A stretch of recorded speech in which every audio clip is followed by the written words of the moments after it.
Fellas, say goodbye to Chuck Sherman the boy. I am now a man. I highly recommend you join the club. We are doing the wild thing all night. Acid house music. Hey, what's up, everybody? This is Sherm. Sherman, I cook all this food. Is that all you gonna eat? General Sherman realized and understood the importance of house music. So, do you know anything about techno? No. Listen. Get it on. Yo, what's up, everybody? And welcome back to another brand new episode of Sherm in the Booth. I'm, of course, your host, Sherm. Today is Wednesday, February 24th, 2021. Guys, this is episode 149. We're one away from 150. Can you believe it? I can hardly believe it. But you know what? The show must go on. And this interview, wow, we've got quite the build up for a significant one at 150. I'm still laughing at some of the jokes we had during this interview. One of the most high energy DJ duos in the game, Mike and Joe, better known as Rich DietZ. These guys had such an exuberant personality, and they were hilarious to hear them go back and forth on all the stories and good times and bad times that they've had along the way. All jokes aside, they are moving fast and are well on their way to the top, and I had such a blast getting to know them better. In episode 149, we discuss our early inspirations and influences. Mike and Joe are both from New Jersey and have always had a passion for music. The East Coast has a rich culture of hip-hop and left-field electronic music like Jersey Club, but Rich DietZ draws inspiration from so many different types of music when producing. We also talked about their come-up. Mike and Joe both had individual DJ careers before Rich DietZ came about, but they actually reconnected when they were both living in Florida to talk music. It didn't take more than a day for them to realize they shared a connection that was worth building upon. It was really special discussing Rich DietZ's discography as well. These guys have hustled their way to 40,000 monthly Spotify listeners across more than 20 originals over the past 2 years. Their creativity reaches new levels on tracks like Bob Ross, Ferris Wheel, and White Claw Song, which has gone viral in the TikTok community. They've also released tons of Treats, which is a compilation of remixes, edits, and bootlegs on their SoundCloud, which has helped them grow an incredible organic following. We also chatted about their future plans. Although the guys have already had so much success, they are just getting started. They are absolute units in the studio and have more than enough unreleased tunes to get through 2021. From my chair, these guys are breaking ground in more ways than just music, and they are a true joy to be around. Boys, thanks so much for coming on the show and sharing your story. Genuinely enjoyed our conversation. We on that rich diet. Let's get into it right now, ladies and gentlemen. This is episode 149 with Rich DietZ. Ladies and gentlemen, cheers to my men here, Mike and Joe, aka Rich DietZ. It's a pleasure, guys. It is a genuine pleasure. How we doing, Sherm? Nice to meet you, buddy. Dude, like I said before we went on air, I got a little too hyped up over the past couple of days because your guys' music is very energetic and just like, I just wanted to get to the club, man. I literally, you know what? I didn't even mention this. I have a sub pack Saturday. I was like a little bored, so I started doing your interview early, and I was like, dude, I got a DJ right now, man. I got to download some of these guys' music and throw the fucking sub pack on and have myself a day. And I had a great time, man. It was awesome. That's awesome to hear, man. Have you guys ever used a sub pack before? I've heard of it. I haven't gotten the chance to use it though, but I've heard good things. I heard it's definitely a pretty sweet tool to have in the studio. It's cool in the studio, don't get me wrong, but it's even doper if you need to get your sub fill. Like you literally are front row at the club with this thing. It's insane. Yeah, that's amazing. It's how I test. On your back, right? Is it? It's like a back. It's a subwoofer on your back, dude. It's unbelievable. I'm telling you. It's like a treat when I have people over and one of them hasn't sub-packed before. I'm like, hey, come to my room really quick. They are like, what the fuck's going on? I just pick one person out, throw it on, put on like a fucking dubstep song or a bass house song, and they're like, whoa. Because when you put it on, you strap you up, like 2 rounds of straps, and I got to get it tight. And I'm like, hey, we're about to go to the moon. You ready? And they're like, I guess. But your guys' music passed the sub-pack test. So that's how you know. Oh, yeah. That's good to hear. But it really is a pleasure to have you on. Like I said, I've been running through your music. I checked out everything. I did some investigative journalism. and we didn't find any bad things. So you guys are on the up and up. Okay. That's a good thing to hear. Now we got one guy in Florida, one guy in Jersey, one guy in Chicago. So I guess we'll start at the lowest of the low. New Jersey. Just kidding. Thanks, man. Thanks. How's it going in New Jersey, man? What's going on with COVID there? I mean, it's been pretty slow to open up, but at least right now they just pushed the curfew for indoor dining. So now, like, some of the bars are open till 2:00 again. Oh, really? Yeah, they have some bars have actually like been doing DJs with like I guess 35% capacity, 50% capacity. Okay. So I'm hoping things start to open up a little quicker here. Lights at the end of the tunnel, right? That's kind of how it is in Chicago. Yeah, I think Absolutely. I saw Solardo was playing in New Jersey or something. Yeah, he might have been. If he was, it was probably this place in Elizabeth. I forget the name right now. Yeah. That's cool though. It's good to see. Yeah. Like, what about Florida? I think we all know about Florida. Florida's interesting, man. Interesting, It's definitely interesting. But I mean, as of right now, like I know Ultra and Miami Music Week just got canceled, which is like a huge indicator of, you know, where everybody's head is at as far as the industry goes, because that's probably the biggest time of year for, you know, Florida music, you know, this style of music, EDM, tech house, all that stuff. Well, it's the hub of the United States, like Ultra Music Festival, man. It's one of the hubs of the world when that festival comes to town, Miami Music Week. I was supposed to go last year for the first time. And it got canceled. It was pretty much right around now. We were like, okay, what's going on? We're cool. We're Americans. It's going to be fine. And I'm like, go to Miami for a full week. And now a year, I was like, oh, for sure. Like, they'll push it a year. I'll just look forward to next year. Here we are. Yeah, here we are. It's funny because you're right. It happened like right around this time. And we're all sitting here on the phone like, oh, no, it's going to blow over. It's going to be no big deal. Like, we were booked for like 3 or 4 shows for Miami Music Week. We were like ready to go. We had Airbnbs booked, plane tickets booked. I'm sorry to bring up a bad memory. Yeah. Yeah, exactly. And I couldn't remember down to literally, I didn't cancel the Airbnb until like the day before, dude. Like, Same, I we were like, yo, we're gonna do this. Like, even if they cancel it, you know what? We're making this happen. Like, yeah, exactly. I was like, I can still network. I can go there. Other people are gonna still go. You know, maybe not the big parties, but let's ride it out. It's like, and then everything canceled in one day. It was like everybody in the industry was like, "We're gonna give this a shot," and then somebody was like, "We're not gonna give this a shot." And as soon as like one of those pool parties canceled out, man, everybody followed. It was like dominoes. It was one after another, and yeah, dude, it was funny too because once we like finally made that decision of, you know what, Miami Music Week is canceled. We're calling off everything in Florida. Yeah. I think the next week I just booked a flight and I was like, yo, I'm coming to Jersey. Yeah. So like I flew up to Jersey and was that when I was up there for like 3 months, Joe? Yeah. Yeah. So you were up here in March, April, like May. I don't think you left till May. I got quarantined up in Jersey because I was like, all right, we're not doing Florida. I'm going to come up to Jersey and the studio that Joe's got up there in Jersey, as you can tell, is like, it looks unbelievable, dude. It's you got a record unbelievable. collection there too? Yeah, dude. So, sick. You could probably. Oh, yeah. Oh, bro, shit. You could probably see my bed for the 3 months that I stayed there. Yeah. You literally slept in the studio. I love that. That's your bed. That's a chair.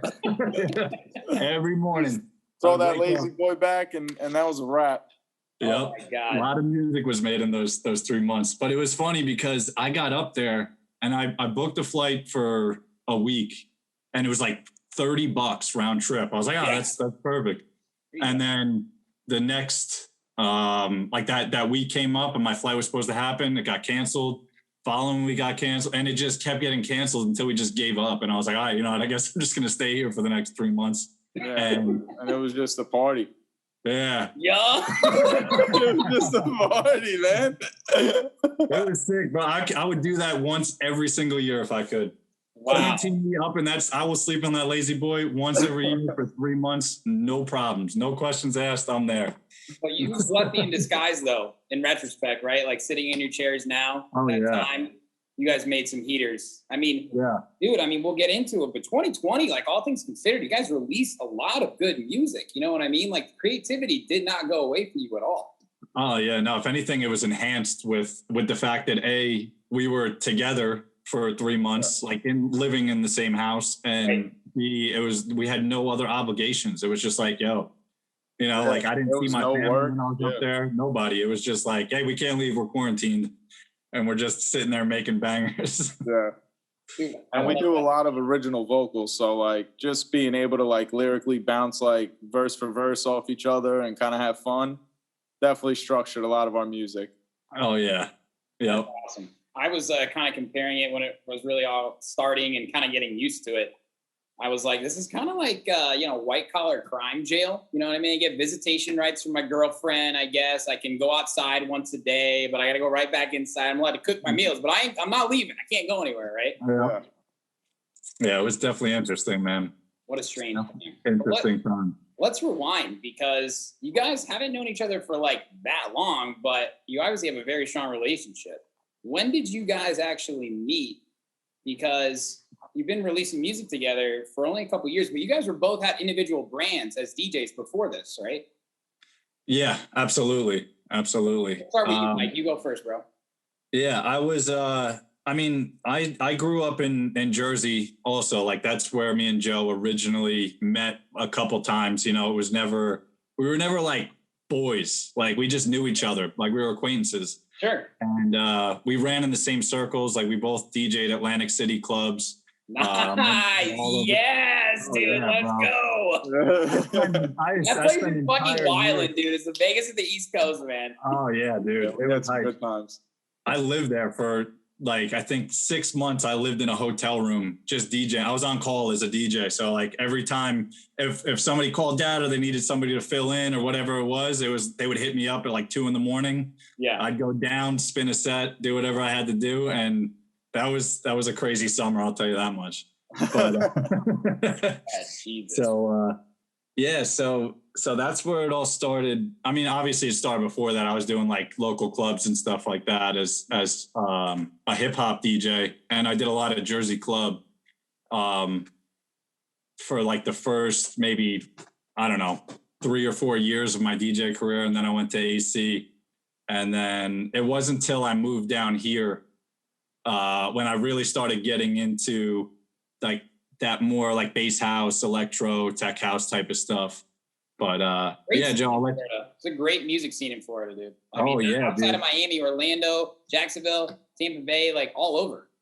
Yeah, absolutely. Yeah, dude, Orlando's lit. Orlando's really good for like the style of music that we make. Yeah. Like a lot of people are big into that like heavier festival style music. Yeah. And then like Fort Lauderdale, Miami is techie, like very, very tech house. Right. And I think that's where like a lot of our influences come from, to where it's like, we're from the Jersey area, where the Jersey Shore is like top 40 to the max, bro. It's like, you want to hear remixes of like, Justin Bieber and Rihanna, and they go crazy. And yeah, bro. And then then when I came down here, it was like super tech house. And then, I moved around a little bit, and I kind of like found like my early, like pretty much both of our early inspirations for this style of music was like Jaws, like Ghastly, those guys when it first started popping. Yeah. And we kind of took all those different little, influences and started building our own thing. But yeah, man, it's definitely a great scene down here for sure. I love it. That's why I haven't left yet. I was thinking about moving back up to Jersey, but the people down here are great. There's a lot of New Yorkers and people from New Jersey, a bunch of people from Chicago. The North kind of like infiltrated the South, bro. Can only take it so long, but me and Joe, we're staying strong. We're staying cold. We're staying cold up here. That's for sure. Yeah, a lot of shoveling out here. A lot of shoveling. We're shoveling. No big deil. You go lay in the sand. Maybe snow blowing a little bit. I don't know. We're going to freeze our ass off. I got you. What about you, Joe? New Jersey guy as well. When did music come into your life? So Jersey guy. Fortunately, my brother's 11 years older than me. And he was also a producer, a DJ. Okay. He goes by Massey and Mello. Okay. So they were pretty big in the house scene as far as like the peak underground style. What year was that? When was he like kind of, you know? So I would say probably like 2004 to like 2012, something like that. That is like, yeah, his own record label and everything. So now 11 years older than me means he's 21, I'm 10 years old. Oh, shit. Okay? So now I got a 21-year-old brother, you know, DJing in the nightclubs, going to New York City, playing places like Limelight, the Tunnel, all the hugest places. Yeah. And I'm over here like he's got the DJ room kind of looking like this. I'm like, yo, what can I play with up in here? You know what I'm saying? And he was in there with his friends. They're all like into turntablism with the hip hop also before the house. Yep. So I literally pulled up a crate when he would leave. I would put the needle on the record. I would start messing around. I'm sure I ruined a lot of records before I built up the courage to tell him what I was doing. And then he started helping me out. So you only do it when he was gone. You'd sneak in there and then just have. I would still be in there when he was with his friends, but it was like I'm the little brother, you know. I'm just right. You're allowed to hang out. Just don't tell mom what we're doing in here, right? Yeah. So long story short, I started DJing at 10 years old.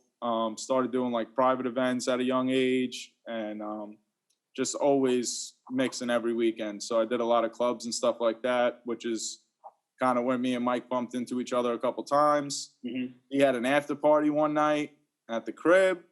So I went over there. That's kind of like where we first like really, you know, started to get to know each other. Yep. Split up. He moved down to Florida. I moved down to Florida in like 2016. Friend calls me up, mutual friend. I'm in Vegas partying for a bachelor party. Yeah. He's like, yo, you know Mike Dietrich? And he's like, you know, he lives in Florida. You guys should link up. So we linked up, and that was a wrap. You know, just instant best friends. Where in Florida? So I was living in Deerfield Beach and Boca. Yeah. And he's right in Coconut Creek. There you go. Yeah, like 10 minutes away from each other. Yeah. It couldn't have worked out better. It's a match made in heaven. It's awesome, guys. That's really, really special. I mean, just to be able to reconnect like that, it's almost like a long lost love. You know what I mean? It's just the stars align. Basically. That's incredible. So were you guys both producing on your own then? Because tell me, I mean, I want to make sure I'm saying this right. Is it Gifted? The Gifted? Yeah. Damn, you did some digging, bro. Holy shit. Yeah, bro. Come on now. Yeah, the Gifted. So I don't want to say, how do I say your last name correctly? Lisi? Lisi. Yep. Look at me. DJ Lisi and the Gifted, bro. These guys come together. So you, like I said, you both had your own brands. You were doing your thing. Yep. We all have really close friends that we love producing music with. You know, like me and Flanino, for example. We've released a ton of music together, but sometimes it doesn't make sense to form a duo. You guys remember that moment where you're like, we got to come together. Let's build a brand. Let's do this. Was there a night, an after party in the kitchen that this happened? I mean, do you remember the moment? It was the first time we linked up in Florida. It was like the first time. I love it. Yeah, bro. It was literally, it happened like within days. I hit him up on Instagram and I was like, yo, bro, I heard you're down in Florida. I'm down in Florida. And I was like, where you live? He's like, Deerfield. I'm like, dude, I'm like 10 minutes away from you. Yep. I was like, I'm coming over. So I got to his house and he had his studio set up. Yep. And it wasn't even like a question. It wasn't like, yo, should we do this? Should we, you know, start it was like, it was almost like we had been doing it for years and we just like picked up where we left off. When in reality, we didn't have much of a, you know, we didn't even know each other that well, but it was just like, literally like Joe would say it, like, dude, did we just become best friends? Yeah. I'm like, yo. Dude, it was crazy how it happened. And we put our foot on the gas pedal and we just didn't stop. Like from that day, we didn't look back. It was just automatic, man. You guys have so much music. So that day, was that 2016, 2015, 2016? I was like 2017. 2017. Yeah. That's when we I lived in first. Florida for like a whole year before we met. Yeah. Shit. Yeah, so it was like literally like it was some crazy stuff going on. My man was 10 minutes away from me a year without me even knowing. Yeah. And I had no friends down here. I had just moved down here. I got no like that's why Mike was like, yo, Joe, I'll be over in 10 minutes, man. Yeah, it's like no questions asked. I got nothing going on. And it's funny too, because I sat down at I had no, like at that point, I had not stopped producing, but I wasn't taking it as serious. But previous to that, I was like I worked with a lot of hip hop artists. I would make a lot of, beats for rappers. Right. And when I got to his house and sat down and started working on, music, Joe looked at me and he's like, bro, like, what are you doing with your life? I'm like, what do you mean? He's like, this is what you need to be doing. He's like, you're sick. Like, what's wrong with you? And I was like, dude, yeah, you're right. I don't know what I was thinking. And at the time I had no setup. I had a laptop that took 15 minutes to start, and actually get open. I had a version of Live Light and no studio monitors, no audio interface, no, like nothing. Wow. And Joe was like, listen, bro, I got one KRK 5 that I could give you. and One? And I got a version of Ableton, a cracked version of Ableton that I can give you. So we put it on my big upgrade for where you were at. Dude, massive upgrade. So for the first year of us like really diving into this, I could remember sending him videos being like, yo, bro, check this shit out. And it would literally be a video of like, my desk was like a laptop and like one KRK directly behind it. So everything I was producing was in stereo, but it was coming out the right speaker. And I was just so high, like the energy, bro. Like it didn't matter how terrible it sounded. It was just like the ideas. And like if we made those tracks now, knowing what we know and like our level of production now, they would be bangers. But it was like that was part of the process where it was like we were working with no gear. Just like a dream and literally me and Joe just hype each other up. Like it doesn't matter what the situation is, like it's just you go always, so damn. Yeah, but I don't know if I ever like truly thank you for that, bro. Thank you for that KRK 5, man. And bro, anytime. See guys, this is why we do it. This is Sherman the Booth, man. I got you guys thanking each other for old favor. Crazy, that's amazing. Man. Sounds like you guys are just like two kids on the playground playing basketball and you realize you both love it and hey, maybe we should start a team together, something like that, right? 100%. I love that, guys. And shit, started producing together. Obviously you clicked, like I said, meant to be. If you look at where you're at now, we're gonna go backwards because again, I want to run through everything. You're 40,000 monthly listeners on Spotify across 20 original releases and tons of remixes, edits, and treats. My man. Come on, boys. You got something to be proud of, man. And, we're only in 2021 here now. You got a ton of steam. And I know I don't have to tell you, you guys got to keep going, man. You got to keep going. Absolutely. That's the plan. Yeah, bro. Okay, let's start with the SoundCloud era for you guys. You still show a lot of love to SoundCloud. And this is something I really appreciate with American DJs. We love SoundCloud. We still love it. The people who use SoundCloud are only DJs. So it's like a DJ paradise now. Like used to be for everybody, but now people that use it, you use all these reposts, websites, and it's where you can release edits. And if I just want to get a song out there and I have to worry about all the distro kit and all that shit, right? Just put it out, roll the dice. And you guys fucking unleashed, dude. I mean, 2018, you went on a fucking rampage. Bootlegs, remixes. I was like, yes, it was awesome. I downloaded 4 of them, dude. I was like, yeah, okay, this is good. Hell yeah. I love that shit, man. I mean, you guys are fusing and remixing tracks from artists like 4B, shout out Jersey. Fucking awesome guy. Don't know if you've ever met him before. Have you met Bobby? Yeah. Yep. We both know Bobby. Such a legit guy. I met him on Holy Shit, but I was I should have said in the beginning, I have a soft spot for Jersey because I really got into Jersey bounce for a while. And that was up Mike's alley, man. Oh yeah, bro. Dude, 4B back in the day, I still remember his first time he played Ultra. It's one of the best sets I've ever heard in my life. No, yeah, He's crazy. He reps Jersey too, man. He only gets bigger and bigger. But you guys are using 4B, Chami, Party Favor, Mala, Drake, Bijou. Shout out Bijou. I mean, you're getting super creative at this point, right? Like, you guys are kind of just trying everything, and it all kind of makes sense when you said, well, we just got in the studio together and we said, fuck it, let's do it. Yeah. Right? Absolutely. I mean, one thing, I know Mike can relate to this, but he was just always about having a million projects and never putting anything out. So he was just ordering. Dude, the guy had one KRK, man. What do you expect? Yeah, and now it's a partnership. You know what I'm saying? So I'm over here like, yo, I don't want to wait on this track anymore. Like, I think we crushed it. Like, let's just do it. Yep. And it ended up that it was just like, yo, if we don't have it out there, it's a 0 on the board, you know? So we were just started releasing content, got comfortable with it, and just started having fun with it. Those treats are just like, you know, just extra content, fun for DJs. So we just loved, you know, having those tools to give people so that they could have fun, you know, with a little piece of Rich DietZ in their set. Absolutely. Yeah, absolutely. That is funny that you brought that up because I'm like a perfectionist. And Joe literally will look me dead in the eye and be like, dude, it sounds good. It's good enough. Put it out. And I'm like, bro, but the kick, I don't think it's like this one transient. I don't know. It's it's driving me crazy.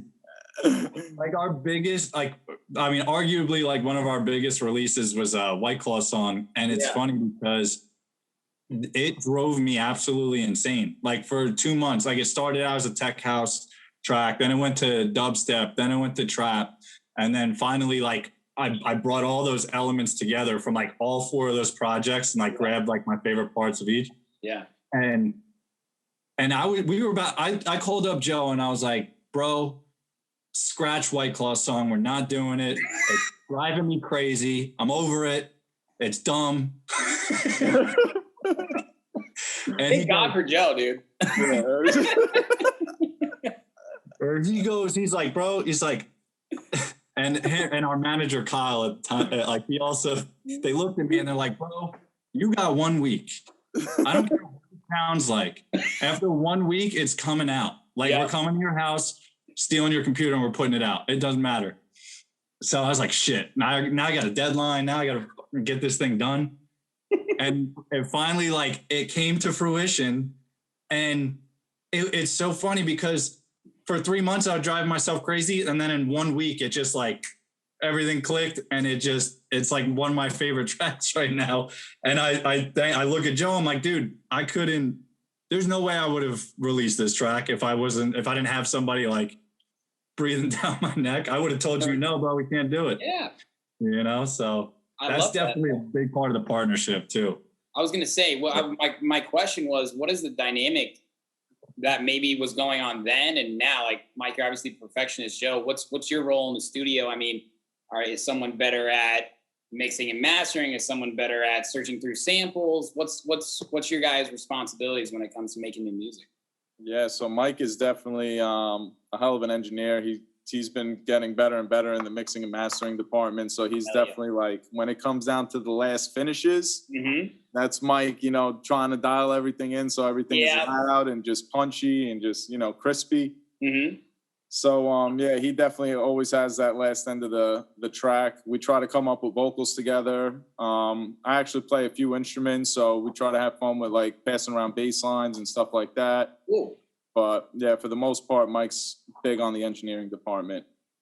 Yeah, and Joe's like, it's funny too, because like a lot of the ideas stem from just like conversations that we have. Yeah. And I mean, we work remotely, so it's not like we're in the studio together and we're both just sitting there, you know, testing out different sounds and bass lines and stuff.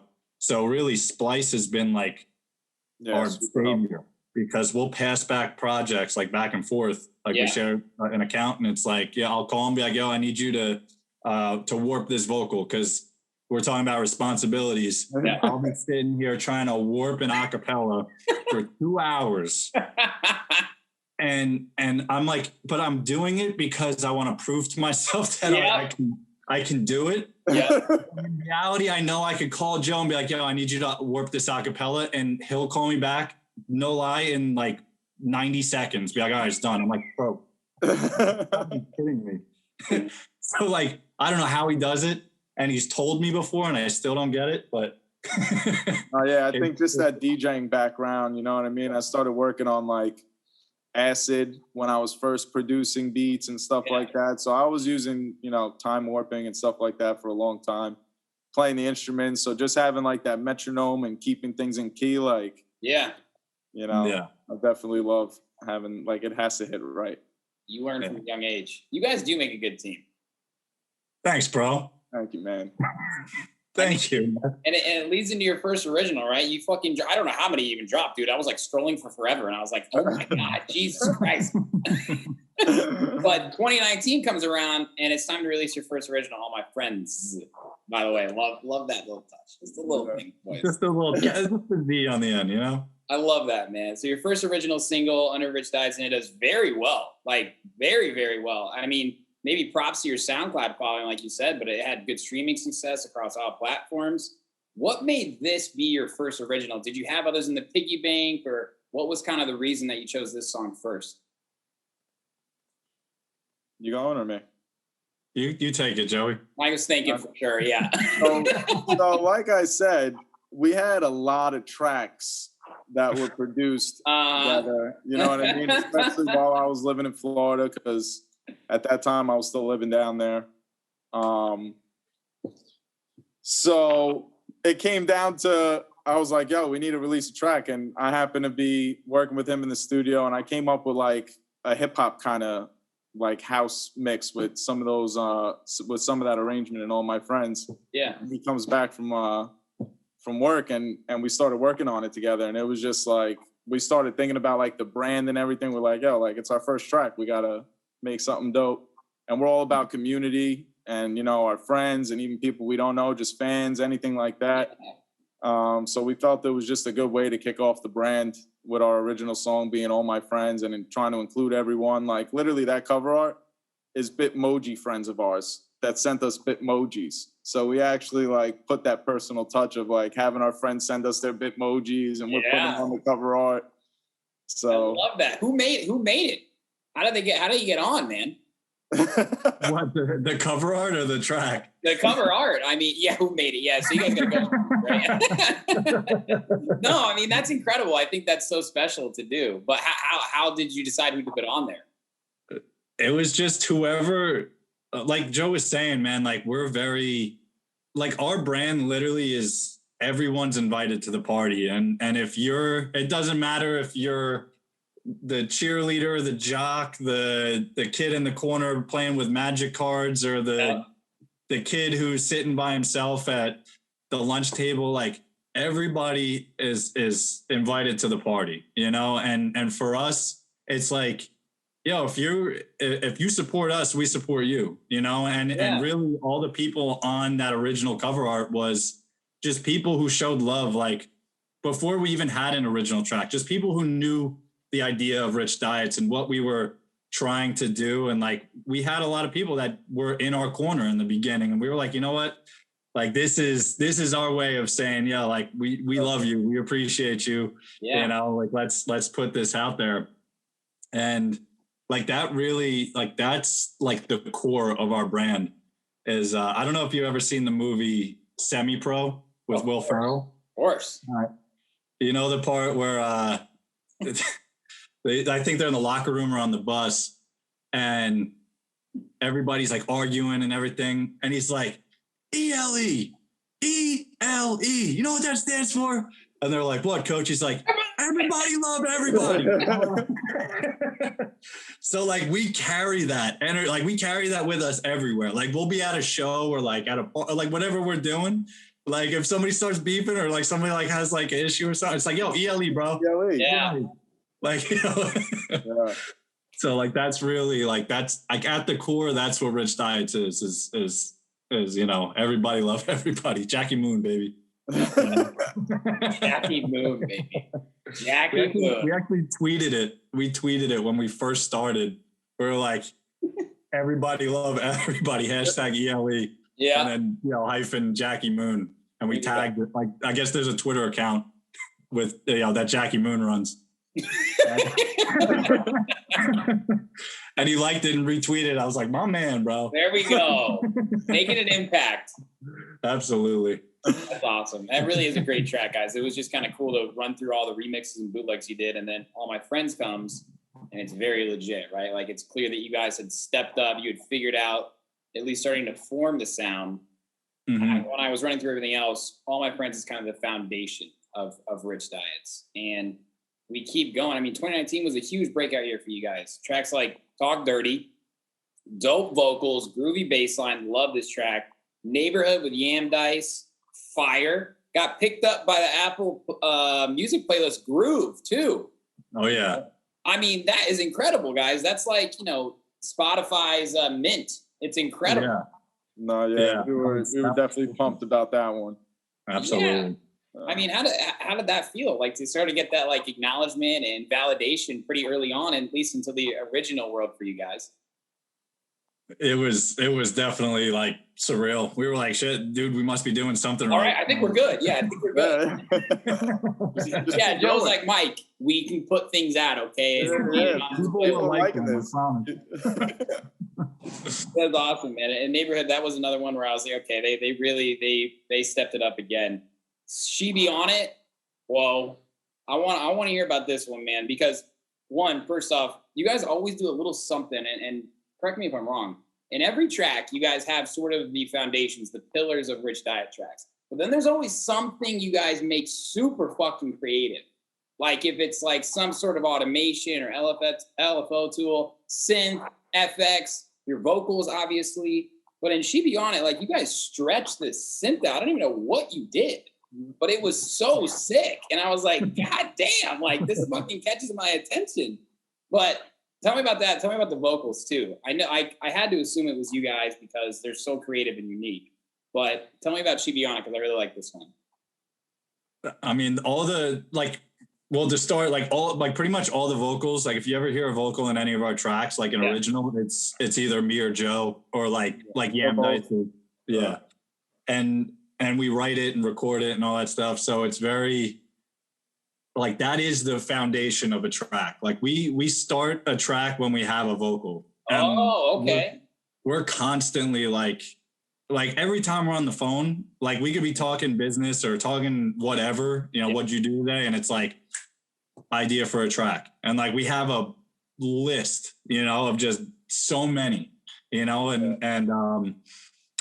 when it came to that track, damn, bro, like that was like, how long ago was that? It had to be like 2 years ago or a year and a half ago. I don't even really remember. Early 2019. Yeah. And all I remember is I think I was in Massive trying to make that synth. And it was just like a crazy amount of vibrato and LFO. And it was like one of those happy little accidents to where I was like, yo, the longer I play this for, the doper it gets. I was like, yo, just keep stretching it out. Yeah. And then I sent it to Joey because like we had made the core of the track together and we had like the bass line and everything. And I think once I started adding like the little bells and whistles on it, I remember I sent it to him and he was in the car. And I always know like if the track is good or not. Because like whenever I think I'm like, all right, we're like the mix sounds good, like the elements are there, I'll send it to him because I know that if he calls me back in 3 minutes and 30 seconds and he's like, yeah, that was pretty dope, or like, yeah, that was sick. Like he says that, and in my head, I'm like, that's it. It was dope. So it like gets under my skin, and I'll be like, yeah, I'll call you back. And I'll sit there and dive in for another like 6 hours, and then so what I'm looking for is like he'll call me back in 3 minutes and 30 seconds, and he's like, woo! He's like, it's fired, huh? He's like, I got my head out the window. Yeah, baby. Let's go. So yeah, when Sauce came up, that was the reaction on Sauce, by the way, is what I was getting at. Yeah. So yeah, that's pretty much what I remember from that track. But yeah, dude, that's pretty Yeah, that's pretty cool, man. That's a good. Joey loves playing that track. I still, it's definitely up there on one of my top ones. So I mean, does this hip hop background for you guys make a big difference? Like when you're actually trying to be creative with this shit? Because I mean, dude, you two white guys from Jersey. You know what I mean? Like let's like call spade a spade, but you guys are fucking crushing it. Incredible. No, yeah, it definitely does help because, like I said, like even growing up, like we were those kids that would like freestyle with friends and stuff. Yeah. Beatbox, like we were always like music. You know what I mean? Yeah. Like even though we were rolling in different crews, we were doing the same shit. You know what I mean? I love that. And it was always like hanging out with people who love music also, and people that rapped. Like I have friends that are just could be the next Drake. You know what I mean? But they just not consistent enough or whatever the case is. Sure. And it's just, it's definitely helped us with creative process as far as like me and him loving to come up with some dope new vocals. And we talk for hours. Yeah. Like the fact that we are apart doesn't mean that we're not engaged like all day. Like whenever we have time, we're always. Yo, didn't you say you got a girlfriend? Is she okay with that? I told you I'm gonna ask some tough questions.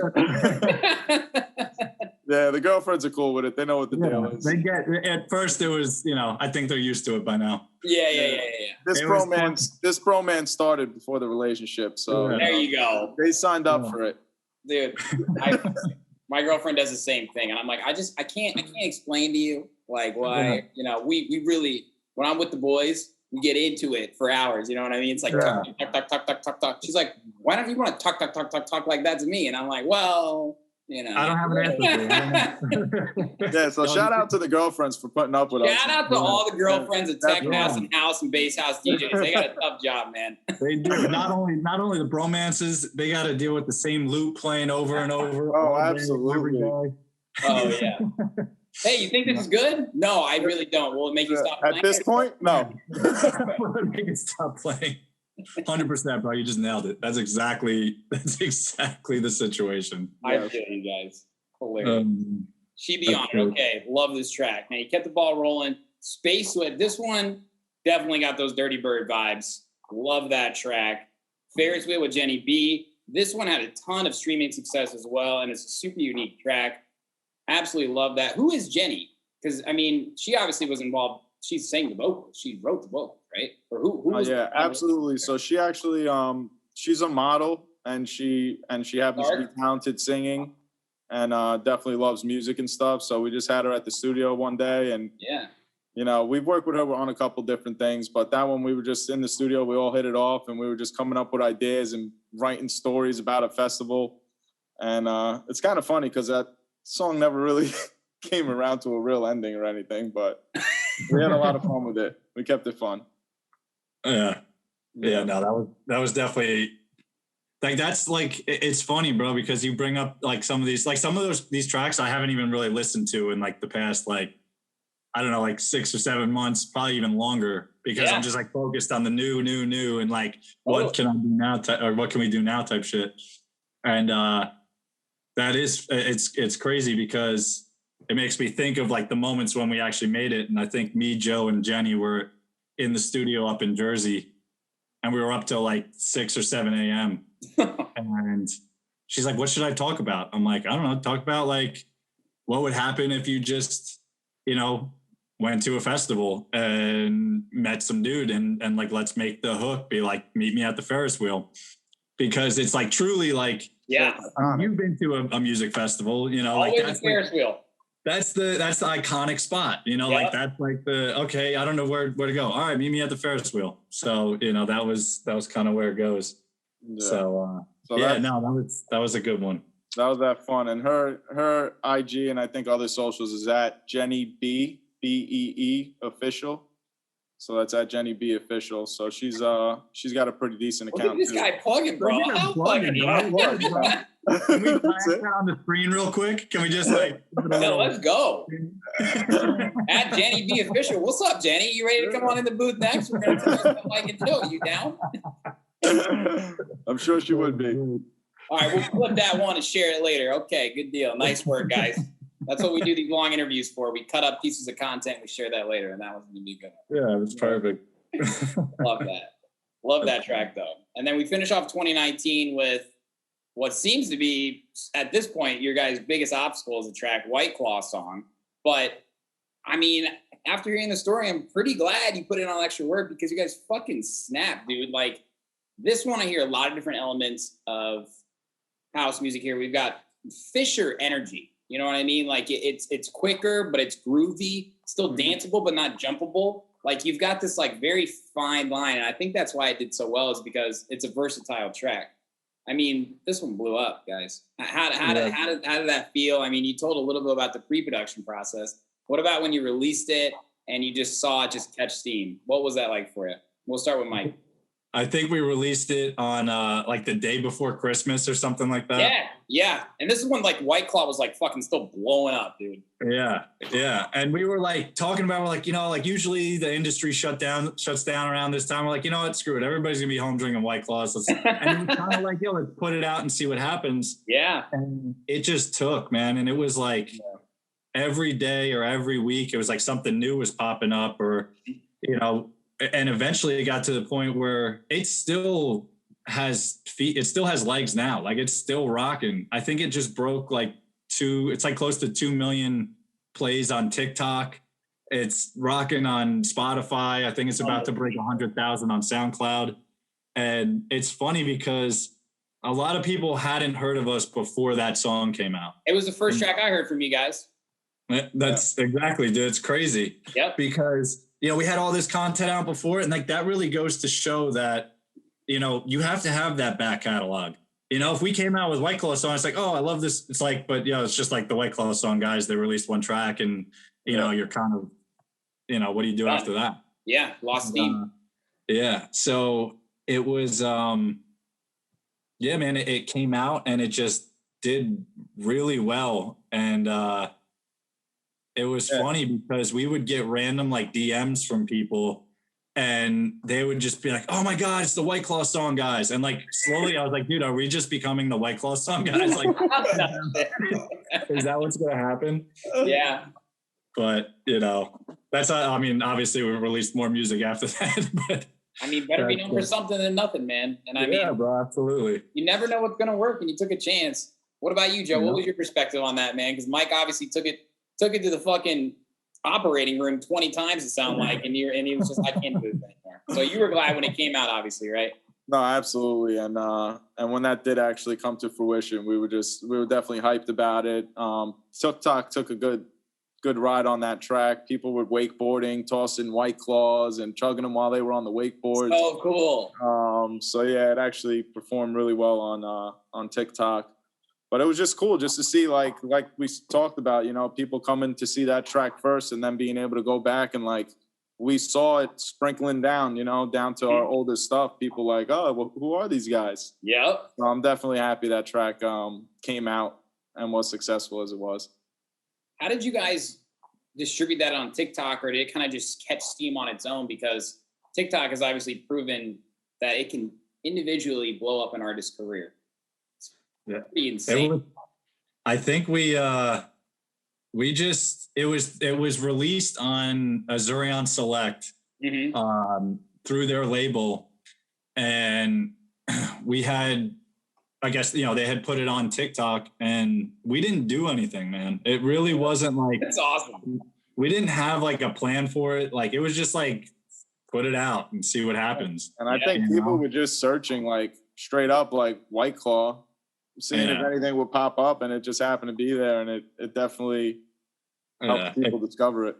Yeah. And we kind of like, we have this running joke that we say to each other, that we make topical house, to where like we like to take current events, you know, and turn it into house music, you know, and I think that's our hip hop side too, to where we're like, for sure. You know, we like to kind of put a little bit of a story, or like kind of just like something that you can really relate to in a track. And White Claw song, like that was there at the finest. You know, we were just like, you know what, everybody's drinking White Claw. We didn't want to make it corny where we're making this whole song about White Claws. And it was just like the pre-drop vocal, like we'll go out I'll go out to hang out with friends, or I'll go to a local bar or club, and people will be like, pass me the fucking White Claw. Wow. It's great. But it definitely, it popped because of that, because it's just like the branding was there. And we strategically did that. Right. We're like, yo, let's call this White Claw song. Yeah. Because when people are searching for, they're like, if they love White Claw, they're like, they're not going to just put in White Claw music or whatever. It's like, yo, put in White Claw song. And then people will search that and say, yo, is there a White Claw song, or what's that White Claw song or whatever? And, I think that probably had something to do with it too. But yeah, it was just one of those moments where it just kind of all came together and did its thing. It's incredible, guys. I mean, good job. I don't know how else to say it. Like, everything you did with that, it's not like, yeah, you did a great job with the branding, but the track itself is so sick. You know what I mean? Like, you could have fucked up the drop and people have been like, all right, well, maybe this actually isn't that great. Maybe just use the vocal. But it's a whole package. It's a whole package. And I think it's proven the power that different types of social media can have. It's like how there are certain niche audiences for each platform, right? Like, Instagram has dedicated users, Twitter has dedicated users, TikTok has dedicated users, Spotify, Apple Music, everything has certain audiences. But you guys kind of defied all boundaries and bounds with that song, because you said fuck it to all the rules. Yep.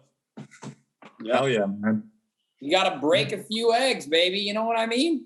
That's what we're trying to do, bro. Just out here breaking eggs. Egg breakers, man, for sure, dude. Like, if I got eggs from the fucking Rich DietZ market, man, they're all cracked. And I'm like, they're all cracked, bro. But they still taste good, baby. Love it, guys. Great end to 2019. 2020 really kept the ball rolling. I mean, like I said, big release year for you guys. And I know a lot of people, I've been doing this podcast for 4.5 years now. And one thing that I always talk about before the pandemic was, when you're producing music, going to the studio, you think, oh man, this would do really well at a club. This would do really well Sunset in Ibiza. This would really do well Berlin Underground Club, right? This year, you can't picture anything, because we don't even, up until really recently, we didn't know when we could do live shows again. We DJ to perform, man. You know what I mean? Like, guys like us, we want to fucking feel that energy live. Absolutely. And so many people have either said, I lost a lot of creativity, I don't want to release any music because I think I'll miss the wave, I'd rather wait. You guys said, we're going to keep it going. We're putting music out. I don't give a flying fuck. This shit's good. We're going to keep going. And I love that. That's the mentality I have. That's the mentality I give people advice to. So I just wanted to acknowledge you guys for that, because you do deserve some credit.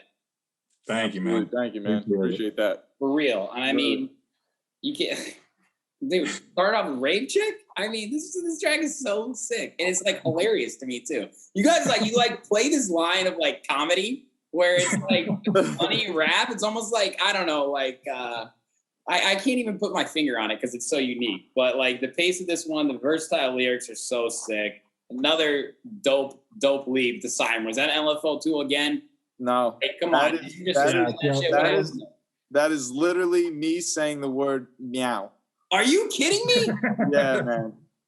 So we were in the studio. I just finished like a private event in Manhattan. I come back to the studio. Mike and I, our other good boy, this is actually his studio, and it's basically Rich DietZ studio. Like, we all work together and everything, and he always makes sure to take care of us. Jay Levine. But we come back from this private party, and one of the dudes that was with us, like a roadie or something, just hanging out, he wanted to check out, the process. So I'm like, yeah, you can basically, make a track over anything. And I was like, yeah, what? Like, and straight up, we just took that and I just started stretching it, like chopping it, and literally turned it into a lead. And yeah, we just ran with it right from there. And it was like, that track was lingering for a while, but that whole lead is literally like a vocal. Yeah. And that started out, like, that whole track started out as like me and Joe just like showing this dude in the studio. Like, it was almost like when you have somebody over, like, oh yeah, like, show me like how to do this, or can you like kind of walk me through how to make a track? And you're really not focused on like making a song. You're not sitting down like, yo, I'm gonna make a record. You're just kind of like, oh yeah, so you do this, and this. Right. And it just all like within the hour, it just kind of like all came together. And by the time he left, we were like, damn, dude, like this is supposed to be a little tutorial, but shit, let's put some lyrics on it and go. Yeah. God damn, am I glad I asked that question. Yeah, but we're literally like with those vocals, man, we're just in the studio and it's just like we're talking now, you know, like we'll just be hanging out and just come up with funny ideas. We'll laugh about it. We'll get hyped on it. Yeah. We'll come up with a million different ideas for it. So yeah, that one was a lot of fun. Jeez. And to piggyback on that, the best part of our acapellas too aren't the ones that you hear. So they're usually about 16 minutes long. Yeah, so we definitely have a lot of vocal stuff that's just us in the studio. Audiobook? Is a Rich DietZ audiobook? We got to put this shit together, man. Oh my, it would either be really funny to listen to or really hard to listen to. It would probably be like, you know, that old video of the guy who took acid. He was a gecko. It's like drinking out of cups. Remember that video? Yeah. It'd probably be like that. It'd probably be like that. Yeah, we could do that. Another way to go viral, boys. Let me know. Yeah. That's awesome. That is so creative. I really like this next track though, Maniacs. This one's special because you guys went full on bass house. You know what I mean? A lot of these other tracks sort of have that big bass house lead in the first 4 to 8 bars. This was the first time I heard it was the other day, and I was like, wow, it's still going. It's still going. It's still going. So this is one of those that got me up out of my seat.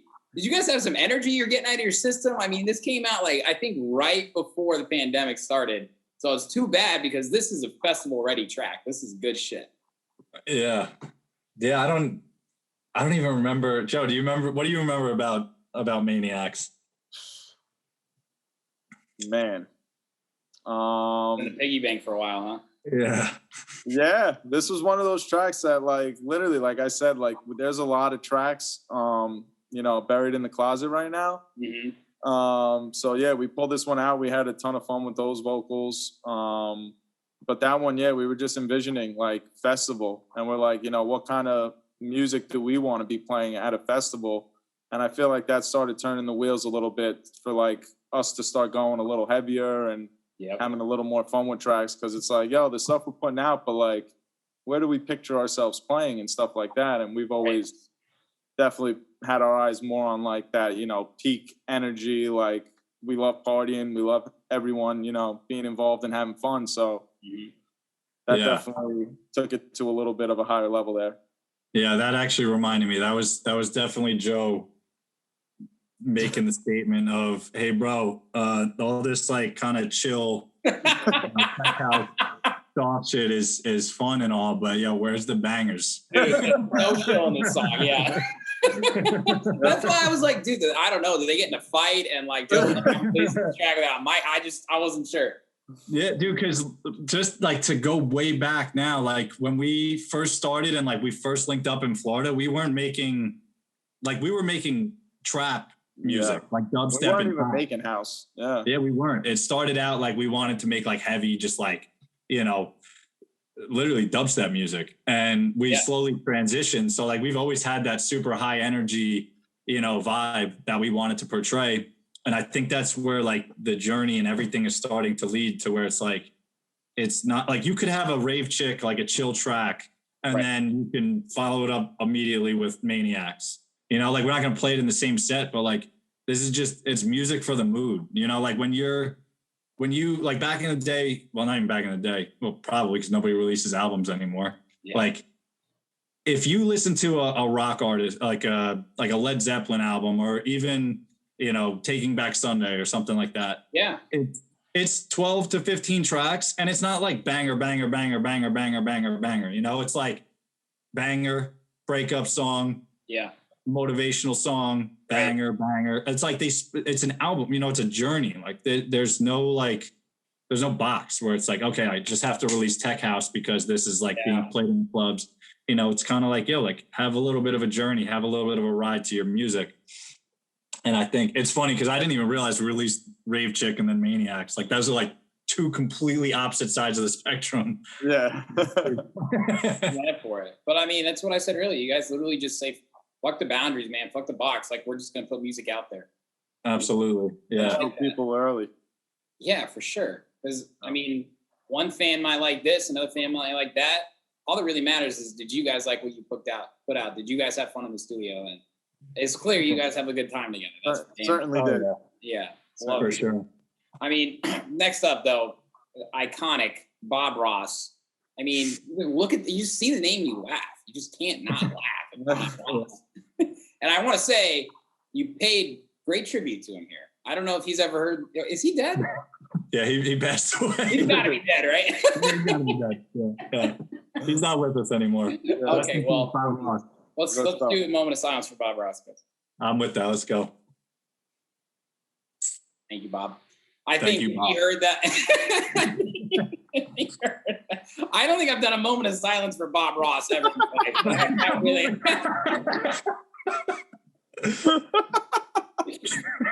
That's what we're here for, baby. That's what we're here for. That's right, guys. Jesus. I want to talk about this one because it has so many elements of tech and bass house. You really did a good job combining a lot of genres here. But where were you guys at, like, creatively? Because, I mean, you just talked about Maniacs, and then we came from Rave Chick to Maniacs. Like, 2020 has kind of been a roller coaster already. Were you guys, again, just saying, fuck the boundaries, we're going for it? Yeah, so we were actually hanging out in Florida playing darts. I mean, Mike, go ahead with this one. Yeah. All right. So, dude, there's so many good stories about Bob Ross now that you bring it up. But this is where it all started.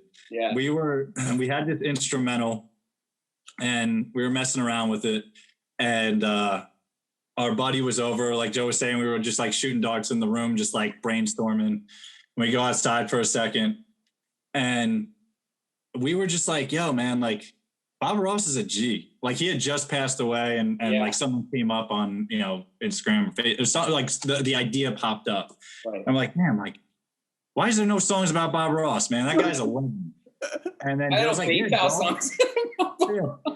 And then Joe's like, yo, you're right, man. Like, that dude deserves a song. And we're like, yo, we're going to give him a song. Let's go. Yeah. And we ran back in the studio so fast and we put on the big screen TV. We watched episode 1 of Bob Ross, painting pictures. Yep. And when I we were mesmerized because like that was the first time I actually sat down and watched it. Yeah. And dude, he deserves it, man. He's so inspirational, so calm. And like the message that he's putting across is literally our message as well. It's like, yo, anybody, you can do it. Like all you need is a pen and a piece of paper and you can be an artist. Yeah. So we're listening to this and it was like the first episode, we watched like 3 or 4 episodes and it was just like, so like, just like uplifting, it was like that like voice in the back of your head saying, you can do it. And we're like, dude, this guy is literally like, we thought he was a legend 10 minutes ago outside. This dude's a freaking superstar. Let's like, he's a superstar. So we got on here, we sat in the studio and we started just typing up like random little lyrics that like we kind of picked up that like when we were listening, like the feelings we kind of got where it was like this super like motivational, inspirational stuff. And it was fully inspired by his videos, and we typed them into a translator. Yeah. And this is if you're watching right now, you know what? If you hear this, you deserve it. You get this. Yep. So we went into Google Translator and we typed in all the lyrics to this song, and then we recorded this robotic voice saying, shit, I don't even really remember the lyrics right now. We changed the accent, like we changed the country on there, and we had it like we found this voice that you hear in the actual track, and it was like, yo, this sounds sick. Like we literally like recorded it like headphones to mic, and it was like however we did it. So ghetto. That's so creative though, guys. Yeah, really? we were like, yeah, we wanted a chick saying it, you know what I mean? And it was just and it worked out. You are didn't have Jenny B around. I had Jenny B official. Make sure to follow her on Instagram. Oh man. Yeah, that's awesome though. Holy shit. What a great story. Yeah, man. We took that one. Like that was probably one of my favorite like moments of us in the studio, just like coming up with an idea and just getting like super hyped on something and typing it in and like holding no bound. Like when I tell you like we were writing these lyrics and it wasn't it wasn't like, yo, should we say this or should we say that? Or, like it wasn't like a process. It was literally like the fingers didn't leave the keyboard and we just wrote the first things that came to mind for like 3 verses. And that was it. There was no planning. There was no like switching stuff out. It was just like, yo, this is our immediate reaction to like how we feel right now. And like, that's where it ended up. And like, it was super genuine. Wow. Bob Ross, baby. Love that track. That's some VIP knowledge right there for Rich DietZ production style, man. Thanks for sharing that, for real. Absolutely. If you decide later we need to bleep it out, we'll bleep it out, but I'm going to say no because I'm an investigative journalist and now I own the rights to this interview, motherfucker. Nah, bro. Let it out, bro. Let him out. Yo, if honestly, if it gives somebody an idea for a dope song. Yeah, let him have it. Let him have it, bro. I love it, guys. Jesus. I can talk music with you guys all day, but we still have a few here to talk about, okay? Vibe check, dirty. Threw some fucking chops in the drop, jackasses. I was like, whoa, okay. Vegan, oh my God. Dude, you guys like, you literally, you have clickbait on Spotify. Like, I'm looking through the songs, I'm like, Vegan, Jedi, Bob Ross. Topical house, baby. Topical. I mean, it's unbelievable. Somebody's got to do it, bro. Somebody's got to do it. And we had so much fun doing it. And it's like we try not to keep it like cheesy. So it's like still fun and cool, but like we're letting loose, we're just having fun. For sure. I mean, the productions speak for themselves. You get them to click and then that's it. It explains themselves. And it's who we are as people, bro. Like, it's not like this. There isn't some master plan behind Rich DietZ to be like, yo, let's take like current, like, let's do this, like, kind of stuff that everybody's talking about. But it's just who we are, literally. Like, we love to have fun and we love to just talk shit and just like do funny stuff. Like that's what we want our music to be. We want it to be, just drop my headphones. We want it to be catchy and like sonically fun to listen to, but at the same time, it's like, yo, like, let's make this a record. Like, let's write a song about vegans and shout out Trader Joe's in the lyrics. Yeah. Why not? Preheat the oven. 400. 400. I love it. You guys honestly, you make all this shit fun for people, and that's what music is supposed to be. I feel like so many artists take this shit so seriously. Like, there was a period of time, I think really after like 2012s, when like, in order to be a DJ, you had to be cool as fuck. You had to not smile. You had to wear all black. You had to not look at the crowd. And now people are like, fuck that, dude. Like, I'm making a song called Bob Ross. And we're going to have fun with this shit. I'm coming out with an afro. I mean, I don't know what's going to happen. Yeah, we don't know what's going to happen. We don't know what's going to happen. But you're men of the people, and people want to come see you. And I think that's so important. Love it, guys. Jesus. Thank you, man. Okay, real quick, though. We got to talk about Jedi shit. First off, are you guys Star Wars fans? Enough to call Jedi shit? Make a song about being a Jedi, yeah. Okay. I'm not going to quiz you. This is not going to be a fucking deep cover quiz right now. Right? But this right here, the only reason I brought it up is because Star Wars has such a great soundtrack, it's a good score. This, to me, it came to me, I don't know. This is like if Excision scored the final Star Wars and decided to bring you guys in. Because, dude, it's like the sound design was so good. It was like so fucking good. And I'm not much of like a rhythm chops guy, but you guys had that trap groove a little bit. Kind of like I got into it. And I know, like, I've interviewed tons of people in the dubstep and rhythm scene, right? And like that type of production, it might seem like not a lot, but it is very, very difficult. So I knew that you guys definitely, I mean, I don't want to assume here, but you challenge yourself with this track. I mean, you're obviously having fun with it, but this was out of left field, right? Yeah, this one was a ton of fun. Absolutely. Who was like, we're making this track? Was it Mike? Well, the funny part about it was during quarantine. Yeah. My beard was out to here. Joe's beard was out to here. It looked like we hadn't left the house in like 2 months. You look like Jedis. You look like old Jedis. That makes sense. Oh yeah, bro. And I hit like a little, like we hit like a little lull, like we came in strong. Like I got to his crib. The first month was like boom, boom. We were just banging out tracks, like scheduling releases, writing lyrics, all this stuff. And like for 2 days, like we're sitting in the studio and we were stuck. And Joe looked at me and he was like, bro, he's like, we've been producing 125 to 128 for the past like month and a half every single day. Yeah. He's like, let's switch it up, you know? And that night that was like 2 a.m. And all of a sudden we just started putting this loop together and started getting doper and doper. And they're like, yo, let's add some like a West Coast synth, like West Coast synth. Yeah. And then that was like the super hype moment. And then dude, writing the lyrics on that track was so much fun. Cause I just remember us sitting there, like, I'm pretty sure all this happened, like the whole core of the idea was like in one night, right, Joe? Yeah. Yeah. Right. Yeah. And we were I think some kind of like new stars, like something was going on that we may have seen or something. And we were just thinking like, it was like gangster shit. Like it was like a West Coast synth. And we were just like, oh, that's some Jedi shit. And then we just went from there and we're fucking talking about lightsabers. And we were just like, like we definitely had fun coming up with those lyrics. Like, yo, you got a freaking lightsaber? I think we end the song with that too, right? I think that's in there. Yeah.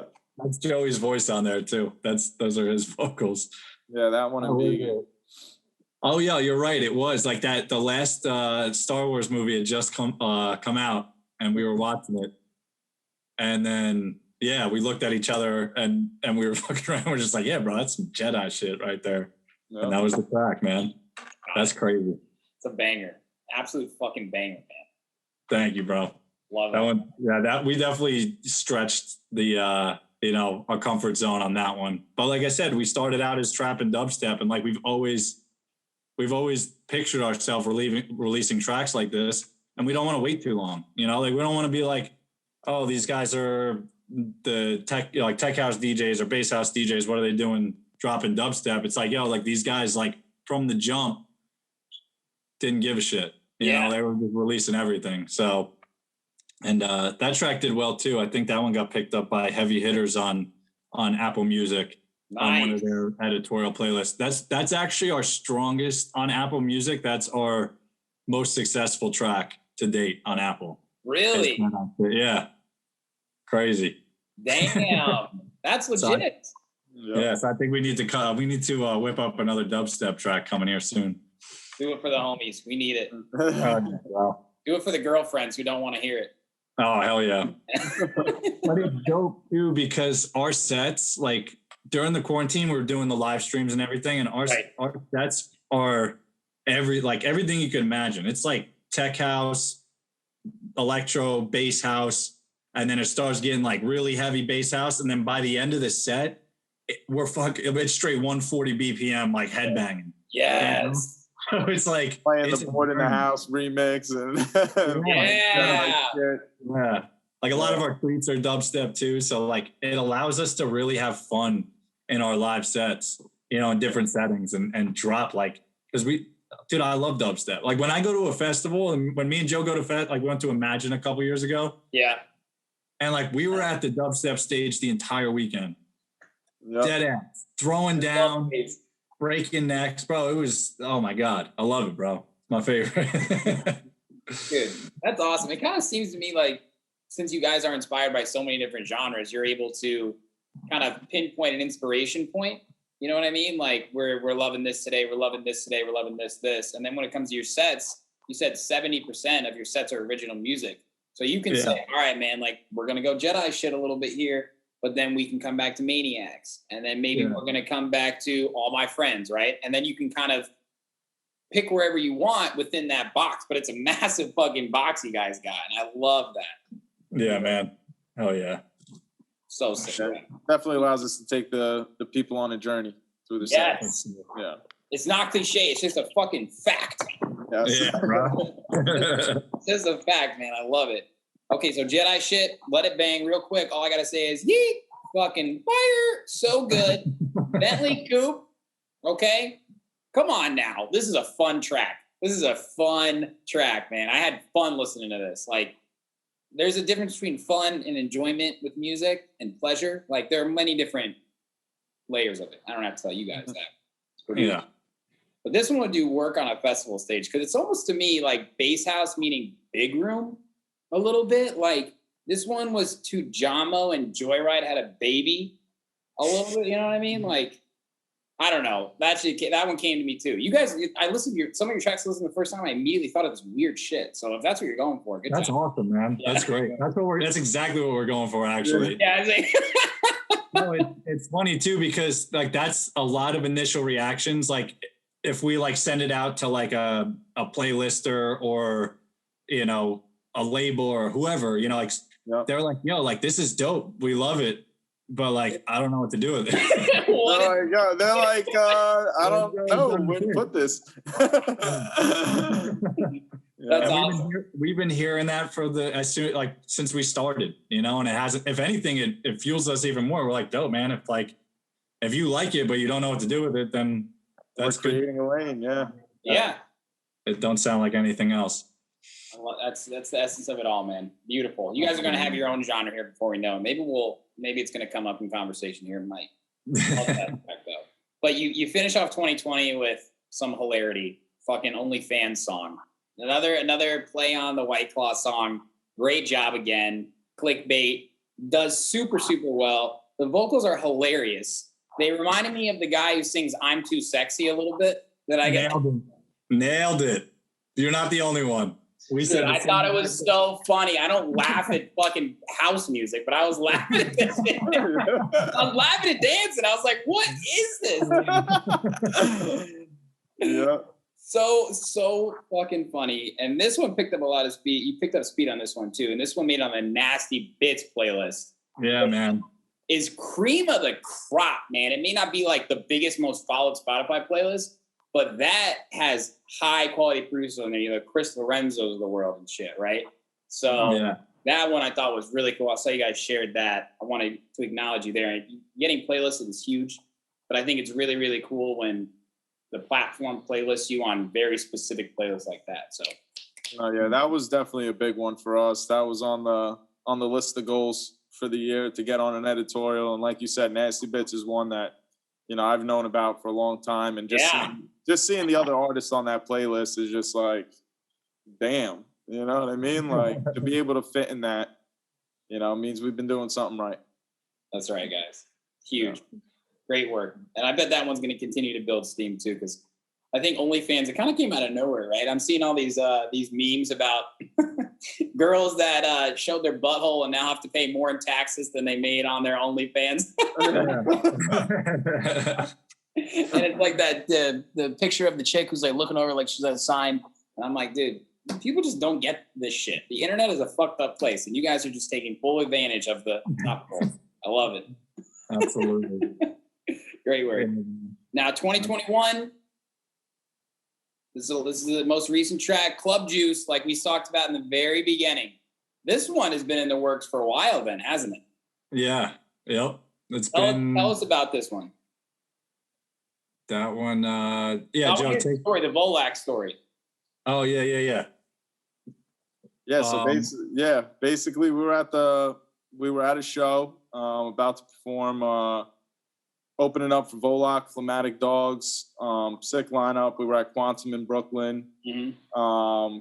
So we got there, we started playing the show, and literally the energy just started getting to a massive level and everything. And I turned around and I look at Mike and I'm like, yo, like, what are these people on? And he's just like, yo, that Club Juice.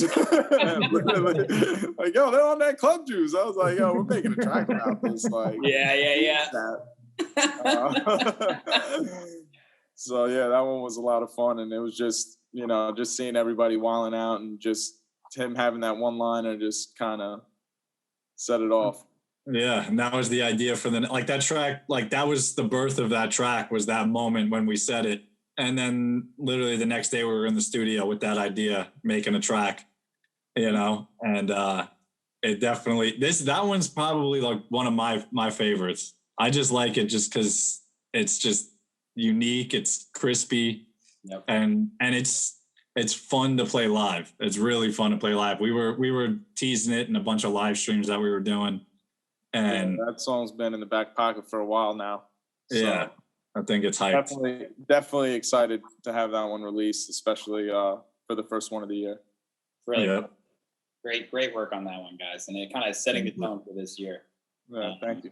Well, I mean, I really have no idea what direction you guys are going to go next. I think bro. Wait till we tell you. I can't. Now my work is done. Now my work here is done. I have nothing else. I have nothing else to ask you guys.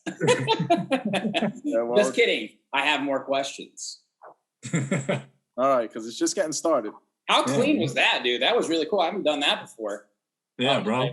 Because I have more questions. There we go. Cut. I'm having a good time, guys. Is it a Monday night or a Friday night? Please remind me, because I'm losing all track of time these days. Solid Monday night, man. Solid start to the week. It's all the same to us, man. Huge, though. So I do want to give you guys an honorable mention on the Rich DietZ treats. I think that's so cool. Something to just kind of give back. Like, it's music that you guys clearly play in your live sets.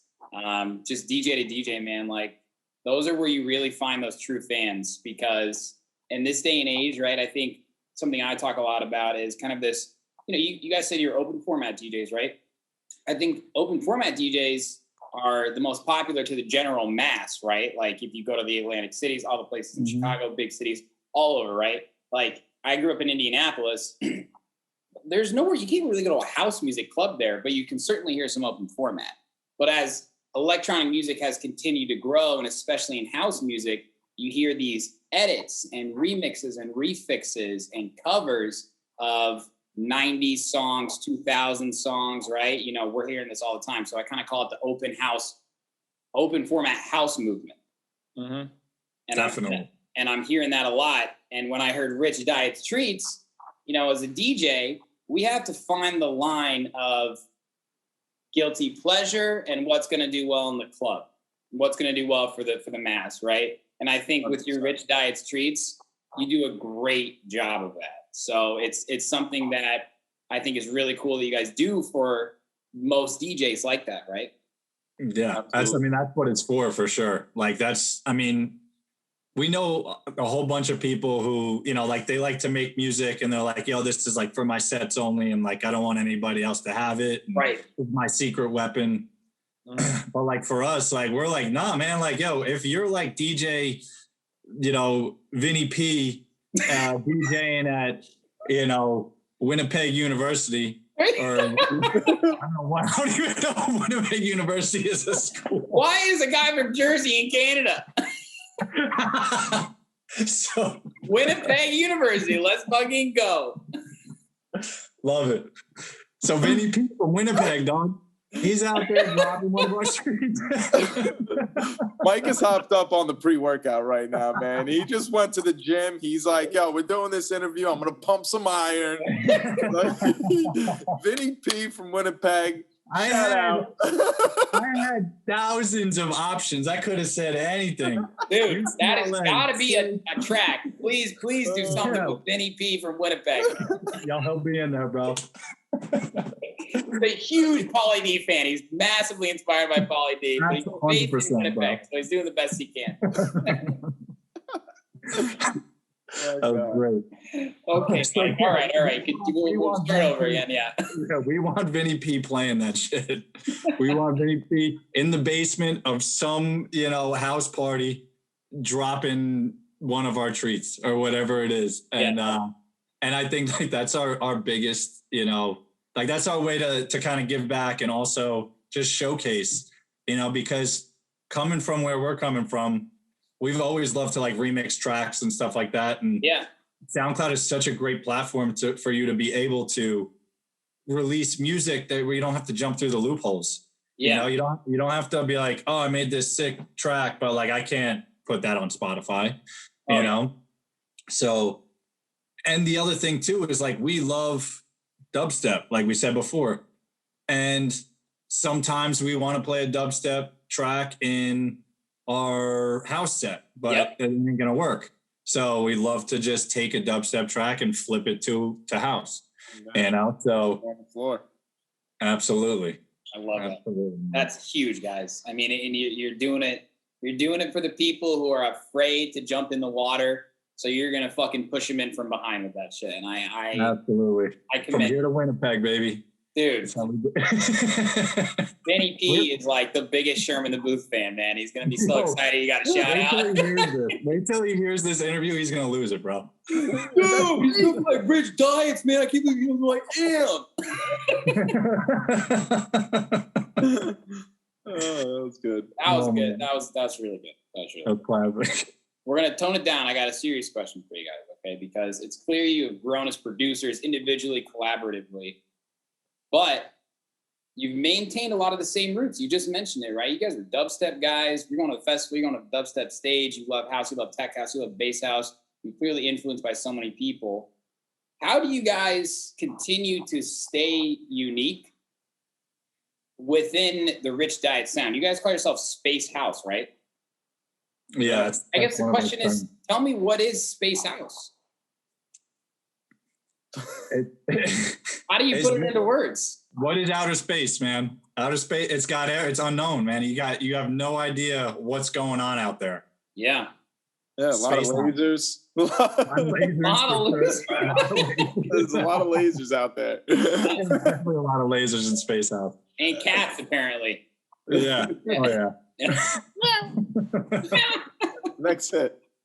Oh my God. I can't be serious with you guys. I don't even know why I said that. Cannot. Yeah, bro. But really, that's something that's so tough to do. I mean, if you think about at least how a lot of big brands are, it doesn't matter if you're a DJ producer, right? You try and stick within what my fans might want. And I disagree with that. I think that's something that major labels and the tip of the iceberg tries to portray. But most people are us underwater, that giant fucking piece of the iceberg, man. You know what I mean? And we're all trying to make it to the top together. And I honestly say, fuck trying to follow the rules. And it's clear you guys say the same thing too.